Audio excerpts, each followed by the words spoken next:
sosial dan budaya di masyarakat Minangkabau. Sebelum masuk ke materi, izinkan kami memperkenalkan diri terlebih dahulu. Perkenalkan, nama saya Citra Puspita Ayu dengan BP 2410412008 sebagai moderator, dan rekan-rekan saya Angel Mabi Putri dengan NIM 2410411036 sebagai pemateri. Saya Aziza Salsabila dengan NIM 2410411038 sebagai pemateri. Saya Rafadian dengan NIM 2410412021 sebagai pemateri. Baiklah, selanjutnya untuk pemateri pertama yang akan disampaikan oleh Angel. Nah, baiklah, yang pertama saya akan menjelaskan ruang lingkup proyeknya. Yang pertama itu topik proyeknya. Topik utama proyek ini adalah transgender sebagai perilaku seksual penyimpang dalam perspektif sosial dan budaya di masyarakat Minangkabau. Untuk waktunya sendiri, rencananya pada tanggal 9 Mei 2025 dan pelaksanaannya pada tanggal 16 sampai 28 Mei 2025. Dan waktu evaluasi dan pelaporannya itu tanggal 28 Mei sampai 4 Juni 2025. Untuk sumber daya yang digunakan yang pertama itu laptop untuk pembuatan proposal, pencarian literatur, serta pembuatan laporan. Dan yang kedua itu smartphone untuk pembuatan desain poster.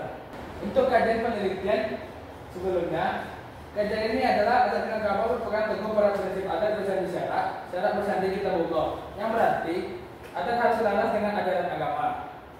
Perilaku yang menyimpang dari kodrat biologis termasuk transgender dianggap melanggar ketentuan agama dalam pandangan ini. Oleh karena itu, perilaku seperti laki-laki yang menyerupai perempuan atau sebaliknya dianggap bertentangan dengan adat dan syarat. Selanjutnya itu kajian penelitian sebelumnya. Kajian sebelumnya memahami bahwa meskipun transgender dianggap menyimpang dalam norma lokal, mereka adalah bagian dari realitas sosial yang tidak bisa diabaikan begitu saja. Karena itu kita perlu pendekatan yang lebih reflektif, inklusif, dan berimbang dalam menanggapi isu ini. Perspektif adat Minangkabau terhadap transgender. Adat Minangkabau berpegang pada prinsip adat bersandi syarat bersandi kita bogoh, yang berarti adat harus selaras dengan agama.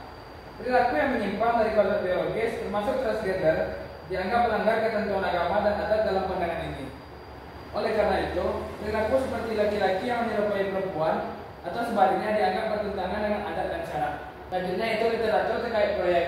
Salah satu literatur terkait serta mendukung proyek ini diambil dari jurnal yang berjudul Pelabelan Sosial Terhadap Perilaku Penyimpangan Seksual di Kota Padang oleh Rian Joni.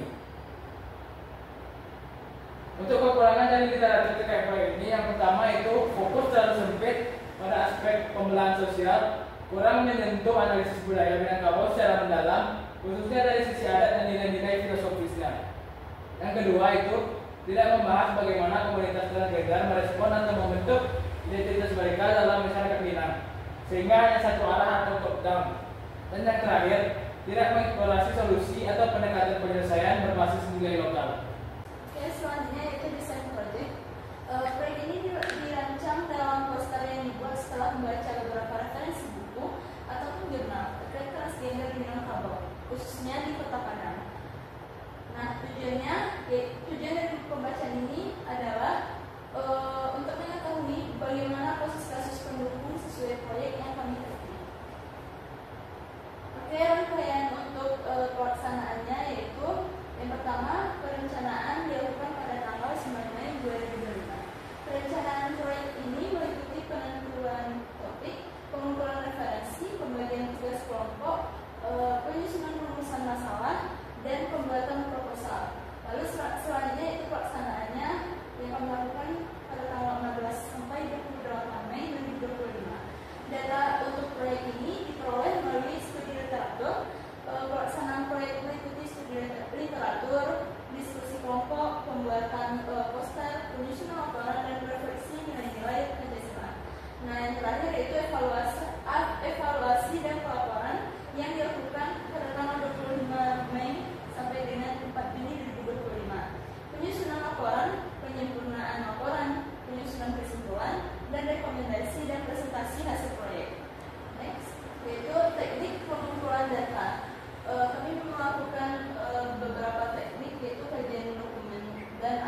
jurnal kami mengambil dari jurnal dari Garuda, Sinta, Google Sekolah.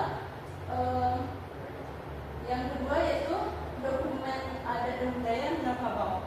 Nah, seperti Tambang Minangkabau, kutipan adat, seperti ada bahasa isyarat, syarat bisa kita buat. Nah, yang ketiga itu sumber keagamaan, itu diambil dari Al-Quran, hadis, dan pandangan ulama lokal. Yang keempat yaitu peraturan negara, Undang-Undang Dasar 1945, nilai-nilai Pancasila, serta undang-undang yang berkaitan dengan moralitas dan pendidikan karakter. Baik, saya akan melanjutkan presentasi dari teman saya tadi, yaitu mengenai metode pelaksanaan. Yang pertama itu dengan mengidentifikasi masalah, mengidentifikasi fenomena transgender di media ataupun di ruang publik, serta melihat ketidaksesuaian dengan norma adat Minangkabau. Lalu setelah mengidentifikasi masalah, kami mengumpulkan data literatur dengan melakukan penelusuran terhadap literatur yang telah dijelaskan oleh teman saya tadi, seperti jurnal ilmiah, buku adat Minangkabau, sumber buku atau hukum agama, dan hukum negara. Kemudian dilakukan diskusi dan analisis nilai. Untuk diskusi ini dilakukan untuk menafsirkan pandangan adat dan agama terkait penyimpangan perilaku seksual, lalu membandingkannya dengan nilai-nilai Pancasila. Lalu dilakukan penyusunan laporan serta desain poster. Dengan tujuan penyusunan laporan ini dilakukan secara kritis dan disusun menjadi laporan terstruktur yang mencakup sudut pandang agama, adat, dan Pancasila terhadap transgender. Kemudian disusun luaran dengan poster sebagai luarannya yang akan ditampilkan nanti. Dan yang terakhir itu presentasi yang seperti kami lakukan saat ini. Next. Nah, ini adalah poster yang telah kami buat untuk luaran dari proyek kami. Poster ini mungkin terlihat sangat singkat, namun ketahuilah teman-teman bahwa poster yang memiliki banyak kata itu bukanlah poster, melainkan infografis. Jadi kami menggunakan poster simpel ini sebagai luaran kami. Dengan metode pelaksanaan tadi, kami melakukan metode pelaksanaan tersebut dengan terstruktur. Maksudnya setiap anggota memiliki tugasnya masing-masing. Bisa dilihat dari tampilan ini dengan ketua kelompok, yaitu saya sendiri, Angel Mabiputri. Di sini saya bertugas sebagai pengatur jadwal diskusi dan memimpin pengarahan kegiatan. Lalu ada 3 tim yang akan mendampingi pada proyek kali ini. Yang pertama itu tim literatur, Azizah Salsabila dan Citra Puspita Ayu, bertugas mencari dan mengklasifikasi sumber pustaka baik dari jurnal nasional, buku budaya Minangkabau maupun dokumen keagamaan. Lalu ada tim analisis, Dafa Hadian dan saya juga, bertugas untuk menyusun argumen tentang bagaimana transgender dinilai sebagai penyimpangan dalam perspektif adat dan budaya Minangkabau. Kemudian ada tim dokumentasi yang melibatkan seluruh anggota, itu untuk menyusun laporan akhir, mencari desain poster, mendesain posternya, mencetak referensi dan mengelola lampiran. Yang terakhir itu koordinasi proyek. Koordinasi dilakukan secara daring maupun luring menggunakan aplikasi WhatsApp, Google Docs, Canva untuk memastikan kelancaran penyusunan dokumen. Itu merupakan beberapa via platform yang kami gunakan untuk koordinasi daring. Kemudian pada via luring, dua jaringan atau bisa kita kenal dengan offline, kami melakukan pertemuan dan ini beberapa dokumentasi yang kami sematkan pada presentasi tadi. Next. Setelah membuat proyek itu, kami menilai bahwa pembuatan proyek tersebut kami memiliki beberapa hambatan. Hambatannya yang itu pertama, minimnya jurnal yang secara langsung membahas transgender dalam adat Minangkabau. Lalu yang kedua, perbedaan pendapat antar anggota kelompok terkait etika khususnya pada transgender. Lalu yang terakhir itu waktu terbatas. Maksudnya waktu terbatas ini bukan waktunya sedikit, namun kesulitan bertemu secara langsung karena ketidaksamaan jadwal di luar jam kuliah. Dari hambatan ini, kami memiliki beberapa solusi yang dapat kami lakukan agar proyek kami tetap berjalan dengan semestinya. Untuk hambatan yang pertama, itu kami memiliki solusi dengan memperluas pencarian literatur ke konteks gender, lalu seksualitas dan nilai adat secara umum, serta menafsirkan relevansinya terhadap fenomena transgender. Kemudian untuk hambatan yang kedua, karena perbedaan pendapat antara mereka tadi, kami memiliki solusi dengan mendiskusikan secara terbuka dengan merujuk kembali pada nilai dasar Pancasila dan adat Minangkabau sebagai dasar penyamaan persepsi.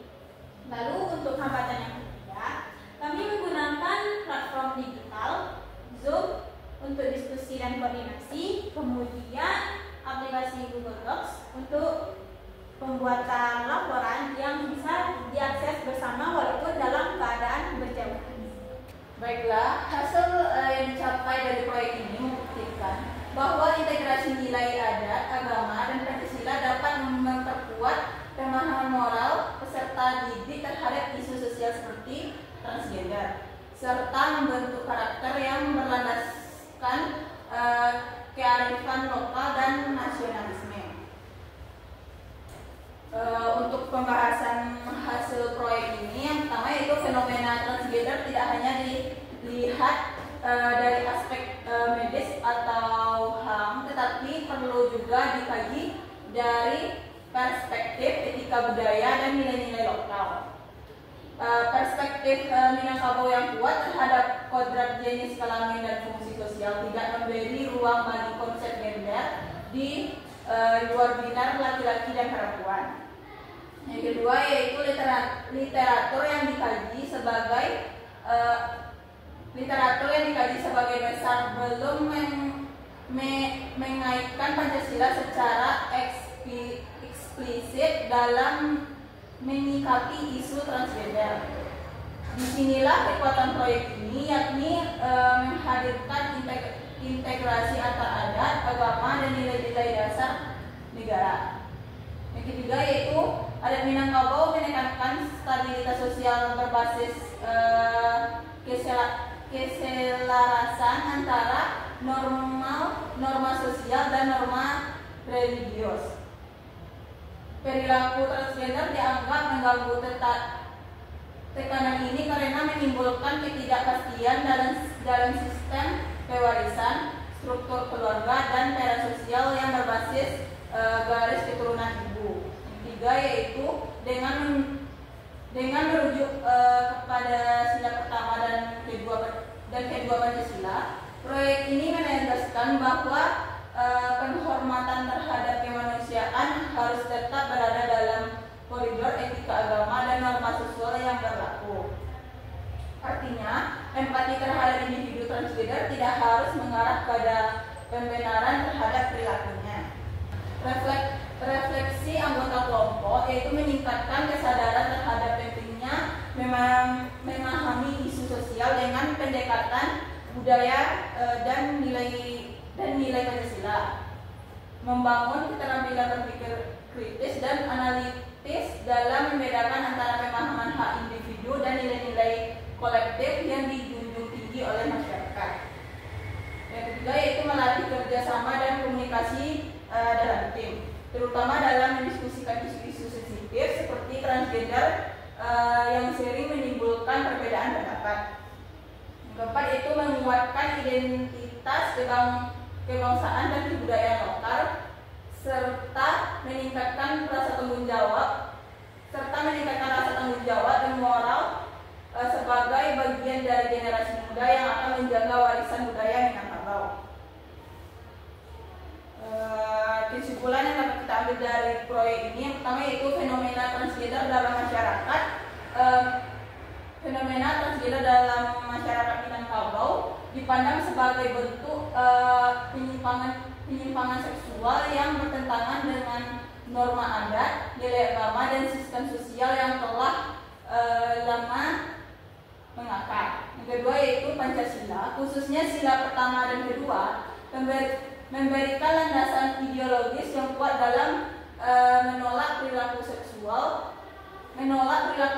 menyimpang tanpa mengesampingkan pendekatan humanistik terhadap perilaku penyimpangan.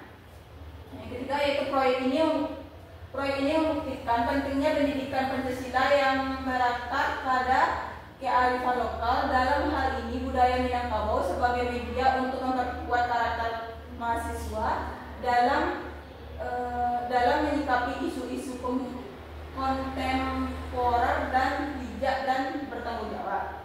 Yang keempat yaitu literasi terhadap adat dan budaya lokal terbukti efektif dalam membentuk pemahaman kritis terhadap fenomena sosial modern dan dapat dijadikan acuan dalam pembelajaran berbasis proyek, terutama pada topik-topik yang menyentuh aspek nilai moral dan identitas bangsa. Untuk saran dari proyek ini, yang pertama yaitu perlu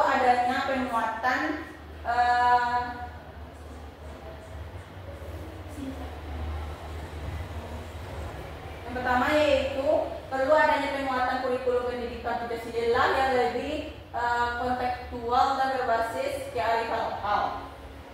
Yang kedua, institusi pendidikan khususnya di wilayah Sumatera Barat diharapkan dapat menginteraksikan pendekatan adat Minangkabau dengan pendidikan karakter dan moral. Yang ketiga yaitu masyarakat perlu diberikan edukasi yang seimbang antara penghormatan terhadap hak asasi dan pemeliharaan nilai moral. Yang keempat yaitu dibutuhkan lebih banyak penelitian kontekstual dan empiris mengenai dampak sosial dari keberadaan transgender dalam masyarakat Minangkabau. Baiklah, sampai di sini dulu presentasi dari proyek kami. Kalau ada kata-kata yang salah, mohon dimaafkan. Wabillahi taufiq wal hidayah. Assalamualaikum warahmatullahi wabarakatuh.